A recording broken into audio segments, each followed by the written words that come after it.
नमस्कार, मी ॲडव्होकेट अमोलराजे बांदल पाटील आणि आपण पाहतात सह्याद्री दर्पण. खरं तर पुन्हा एकदा विषय सावरोळी जिल्हा परिषद या विषयावर आपण बोलतोय आणि विशेषतः आपण म्हटल्याप्रमाणे सावरोळी जिल्हा परिषदमध्ये राष्ट्रवादी काँग्रेस पक्षाचे विद्यमान तालुका अध्यक्ष संतोषजी बैलमरे यांच्या बाबतीत आपण बोलणार आहोत. संतोषजी बैलमरे हे जिल्हा परिषद सावरोळी या गटासाठी इच्छुक आहेत आणि त्यांना ही निवडणूक लढायची आहे. त्या दृष्टीने त्यांनी निवडणूक जी काही सुरुवातीला म्हणजे 2-2.5 महिन्यापूर्वी जेव्हा निवडणुकीचा एक वातावरण बनलं त्यावेळीच जवळजवळ घोषणा जेव्हा झाल्या नगरपालिकेच्या, त्या मागच्या 1-2-2.5 महिन्यापूर्वीच त्यांनी आणि त्याचे सगळे समर्थक पक्षातले सगळे कार्यकर्ते यांनी कर्जतच्या राष्ट्रवादी भवनमध्ये जाऊन संतोषजी बैलमरे यांना उमेदवारी द्या अशी सुरुवातीलाच ती मागणी केली होती. आणि त्यानंतर नगरपालिका निवडणुका लागल्या आणि आता या जिल्हा परिषद निवडणुका कुठल्या क्षणी त्या लागू शकतात. संतोषजी बैलमरे हा चेहरा जिल्हा परिषदसाठी राष्ट्रवादी काँग्रेस पक्षाकडून आणि सुरेश पाटील हे दोन चेहरे, एकीकडे सुरेश पाटील यांच्या पत्नी पद्माताई सुरेश पाटील आणि त्यांचे पती सुरेशजी पाटील हे देखील इच्छुक आहेत. आणि संतोषजी बैलमरे हे विद्यमान सावरोळी ग्रामपंचायतीचे सरपंच देखील आहेत आणि राष्ट्रवादी काँग्रेस पक्षाचे खालापूर तालुक्याचे अध्यक्षसुद्धा आहेत. या दोघांची इच्छा कुठेही लपून राहिलेली नाही आहे. दोघांना जिल्हा परिषद निवडणुकीचं तिकीट हवंय, लढण्याची ताकद आहे. दोन्हीही प्रबळ उमेदवार आहेत आणि दोघांचाही संपर्क चांगला म्हणावा लागेल आणि दोघेही तितकेच बलशाली आहेत.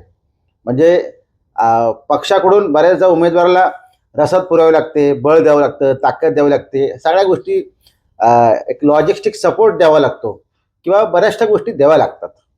परंतु तसं ह्या दोघांच्या बाबतीत नाही आहे.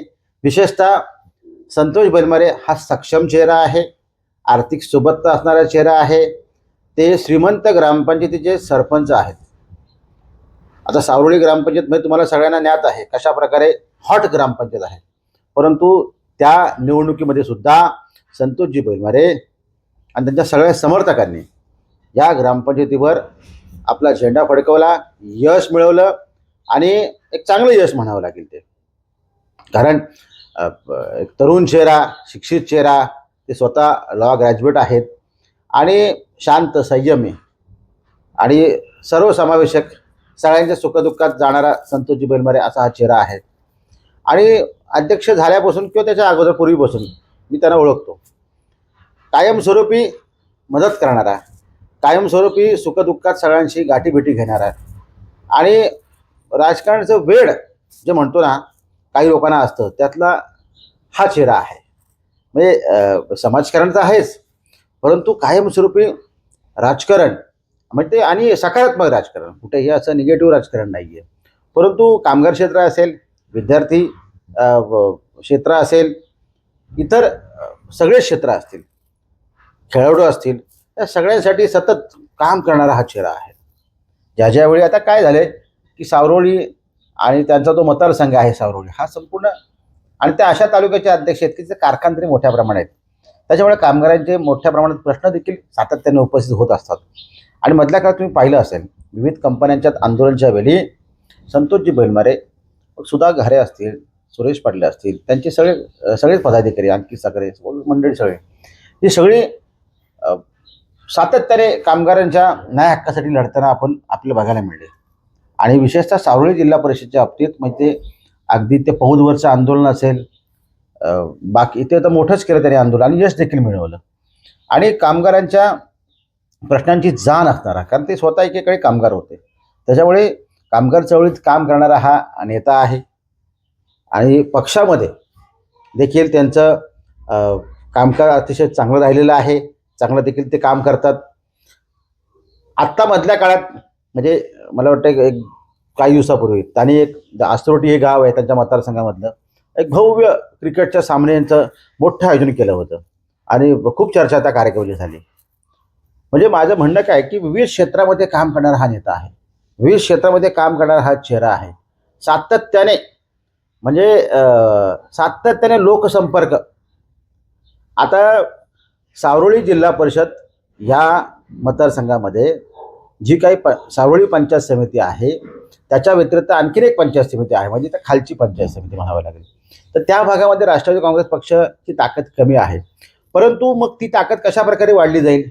सुरेश पाटील हे नेतृत्व खालच्या भागात काम करतं, परंतु पक्षाची ताकद अधिक कशाप्रमाणे वाढेल, पक्षाच्या शाखा गावोगावी कशा प्रकारे वाढतील आणि कार्यकर्ता त्याला आदर, प्रेम, माया ही कशा प्रकारे दिली जाईल, त्याला कशा प्रकारे मान सन्मान दिला जाईल, ही सगळा काळजीपूर्वक त्यांची वाटचाल त्याने आपली सुरू ठेवली. आणि त्यांचं ठरलेलं आहे की मला जिल्हा परिषद निवडणूक लढायची आहे, कोणत्याही परिस्थितीत मला जिल्हा परिषद निवडणूक लढायची आहे. आता ते त्यांचं स्वप्न आहे, त्यांचं व्हिजन आहे. आणि आपण त्यांची एक मोठी इंटरव्ह्यू केली होती. त्यांनी बऱ्याचशा गोष्टी 2 पार्टमध्ये आपण त्यांची इंटरव्ह्यू केली होती आणि त्या 40 मिनिटाच्या ह्याच्यामध्ये त्यांनी सगळ्या गोष्टी विविध तऱ्हेने मांडल्या होत्या की कशा प्रकारे मी आता स्थानिक पातळीवर, तालुक्याच्या पातळीवर, ग्रामपंचायत पातळीवर काम करतोय, परंतु काही प्रश्न असे आहेत की ते जिल्ह्याच्या पातळीवर सोडले जातील. आणि मग तटकरे साहेबांची ताकद तर नक्कीच मिळेल, परंतु उमेदवार तितका सक्षम असेल तर इथले या तालुक्यातले प्रश्न, या मतदारसंघातले प्रश्न सजगतेने, सुजाणतेने, नागरिकांना ज्या अपेक्षा आहेत, मतदारसंघातल्या लोकांना ज्या अपेक्षा आहेत, आणि काही प्रश्न असे आहेत की ते राज्याच्या पातळीवरचे, जिल्ह्याच्या पातळीवरचे, केंद्राच्या पातळीवरचे प्रश्न आहेत, ते सोडवले गेले पाहिजेत. आणि त्यासाठी हा अभ्यासू चेहरा असल्यामुळे त्यांना स्वतःला असं वाटतं की मी हे सोडू शकतो. आणि ते मांडलेलं त्यांच्या मुलाखतीमध्ये. म्हणजे सातत्याने विकासाचं व्हिजन त्यांच्या बोलण्यात बघा तुम्ही, कायमस्वरूपी विकासाचं व्हिजन ठेवून हा नेता काम करतोय. कधीही आक्रस्थळेपणा का नाही, शांत, संयमी, मग असे म्हटल्याप्रमाणे कुठेही असा म्हणजे अरेरवीपणा किंवा कुठेही आरोगणपणा असा बिलकुल त्यांच्या स्वभावात तो आढळून येत नाही, दिसून येत नाही. म्हणजे त्यांच्यावर जरी कोणी टीका केली, टीका टिप्पणी जरी झाली किंवा काही गोष्टी जरी झाल्या, तरी पण शांत, संयमाने, हेल्दी पद्धतीने ह्या सगळ्या गोष्टी घेणारा हा नेता आहे.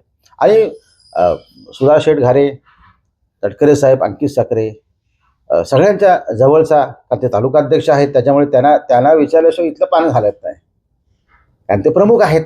आता खोपोलीमध्ये देखील त्यांनी अतिशय चांगलं काम केलं. खोपोली नगरपालिका निवडणुकीच्या दरम्यान त्यांच्यात माध्यमातून बऱ्याचशा गोष्टी या ठिकाणी करण्यात आल्या. अतिशय चांगलं काम केलं त्यांनी. यश अपयश तो वेगळा मुद्दा झाला, परंतु बाकीच्याने सुद्धा चांगलं काम केलं. परंतु तालुका प्रमुख कशा प्रकारे असावा, तालुका अध्यक्ष कशा प्रकारे असावा, याचं एक उत्तम उदाहरण संतोषजी बैलमारे यांच्याकडे पाहता येईल, बघता येईल. आणि म्हणून मी म्हटलं की जिल्हा परिषदमध्ये निवडणूक लढण्याची त्यांची तीव्र इच्छा आहे, ती कुठे लपून राहिलेली नाही. त्या दृष्टीने त्यांनी पायाला भिंगरी लावून ते अगदी खालच्या वार्डात, वरच्या वार्डात पक्षप्रवेश देखील त्यांनी किती केले बघा आता मधल्या काळात. त्यांचा उद्देश ठरलेला आहे, ध्येय ठरलेलं आहे की मला लढायचं आहे. आणि पक्षाकडे त्यांनी मागणी देखील ती केली आहे. परंतु पक्षाने उद्या का तिकीट जर नाही दिलं तर मात्र मी पक्षाच्या विरोधात कुठलीही भूमिका घेणार नाही, ही देखील त्यांनी प्रामाणिक भूमिका मांडलेली आहे. पक्ष देईल तो उमेदवार, परंतु मी स्वतः तयार आहे, मला पक्षाने तिकीट द्यावं आणि माझी इच्छा आहे. त्याच्यामुळे कर्जत विधानसभा क्षेत्रामध्ये सावरोळी हा पंचायत समिती हा प्रभाग येतो. म्हणजे क्रायटेरिया लावायचा जर विचार करायला गेलं तर अशा बऱ्याचशा गोष्टी पक्षाचा अंतर्गत विषय आहे, तर आता आपण काय बोलणार. परंतु त्यांनी ह्या सगळ्या गोष्टी मांडलेल्या आहेत पक्षाकडे, आणि मी कसा सक्षम आहे आणि माझं नेमकं मी कशा प्रकारे लढू शकतो, कुठल्या ताकदी माझ्यासोबत आहेत, दृश्य अदृश्य शक्ती माझ्यासोबत कशा काम करतील.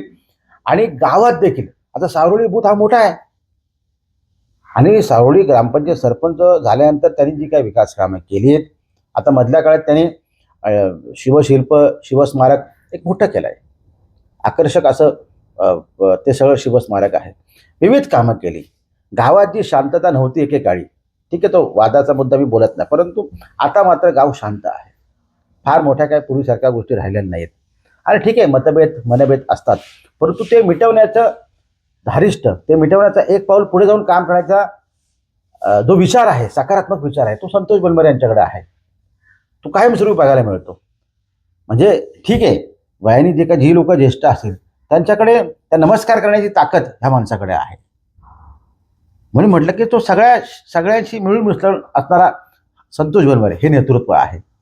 पक्षाने उद्या काळात जर त्यांना संधी मिळाली, तिकीट दिलं, तर नक्कीच हा चेहरा ताकदीने लढण्याची दाट शक्यता आहे आणि लढू शकतो.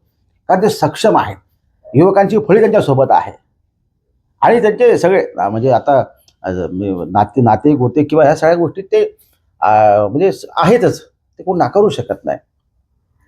आणि नवीन चेहऱ्याला संधी मिळेल ही एक मोठी आशा आहे. बघूया पक्ष नेमका काय करतोय. परंतु त्यांच्या बाबतीत मी म्हटलं होतं की मला बोलायचं आहे आणि म्हटलं संतोष बेनबरे मी बऱ्याच दिवस त्यांना ऑब्झर्व करतोय. म्हटलं आहे, काम करणारा चेहरा आहे. सातत्याने पक्ष कशा प्रकारे पक्षाला बळकटी कशी मिळेल, पक्ष कशा प्रकारे वाढला जाईल या दृष्टिकोनातून त्यांनी आपली वाटचाल सुरू ठेवलेली आहे. आणि मला पंचायत समिती लढायची नाहीये, मला जे लढायचं आहे ते जिल्हा परिषद. इतकी ठाम म्हणजे कार्यकर्त्याची नेत्याची भूमिका कशी असेल तर अशी. माझं विजन ठरलंय, माझं लक्ष ठरलंय, मला जिल्हा परिषद मध्ये जायचं आहे. काय करायचं ते त्यांनी मांडलेलं आहे विजन, त्यांच्या सगळ्या गोष्टी. पण तुम्हाला लढायचंय ही ताकद, ही ऊर्जा घेऊन हा माणूस पायाला भिंगरी लावून सारोळी जिल्हा परिषद मतदारसंघामध्ये गावोगावी वाड्या वस्तीवर फिरतोय. हे कोणीच नाकारू शकत नाही. संतोष बेनबरे तुमची प्रचंड चर्चा आहे, खूप चर्चा आहे, म्हणजे ते नाकारू शकत नाही. संतोष बेनबरे जेव्हा म्हणजे यांना वगळून यांना डावळून असा म्हणजे ह्या मतदारसंघाची निवडणूक होऊ शकत नाही. ताकदवान नेता आहे. त्यांना पक्षाने कुठेही संधी द्यावी माझ्या शुभेच्छा आहेत आणि त्यांच्या मनातल्या इच्छा या पूर्ण व्हाव्यात यासाठी देखील माझ्या शुभेच्छा आहेत. Santosh Benbare, keep it up, best of luck.